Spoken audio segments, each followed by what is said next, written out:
kulay mabait. Ikaw ang kiss ko sa tuwing birthday, pati sa room ko ikaw ang display. Di ka na nawala sa alaala, ikaw lang talaga at walang kagaya. Ikaw ang gusto ng mga friends ko at di ko alam pati parents ko. Ano pa ang meron ka na wala sa iba, at napapangiti pa nakita ka na sa mga gusto at mag-isa TV.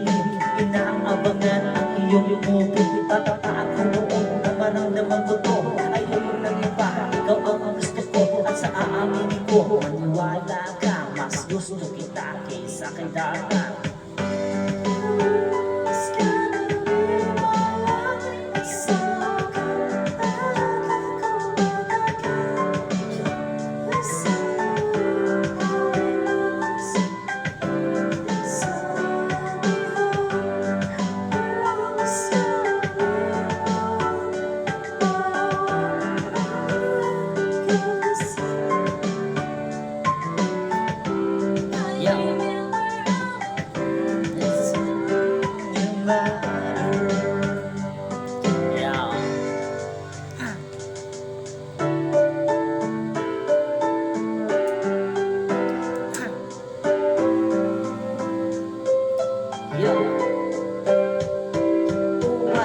Uway, bakit ganito? Gusto ko ikaw lang nasa tabi ko. Mga poster mo at mga magasin, sa mga hindi kita kayang alisin. So pati sa cellphone at mga gamit, ikaw ang nakalagay sa aking windshield. Ako ay nalulungkot mo na ika'y nawala. Ano ba ang mali na aking nagawa? Pakiusap naman kahit nasa dali, para nang mabawi ang mga bigati at muling umiti at di na umiyak. Pumakita ka lang, gusto kong matiyak na buhay ka pa rin at ika'y malakas. Gumawa ka ulit ng mga palabas, at kapag bumalik hindi na pusa at hindi ako mamahal ng pusa.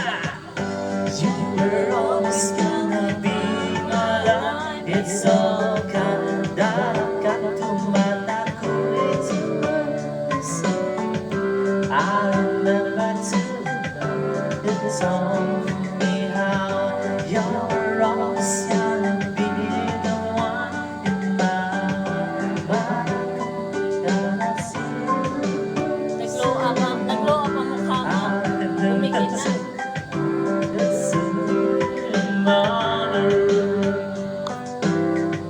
Hindi ko na ikabisado. Ako sir. Try pa rin.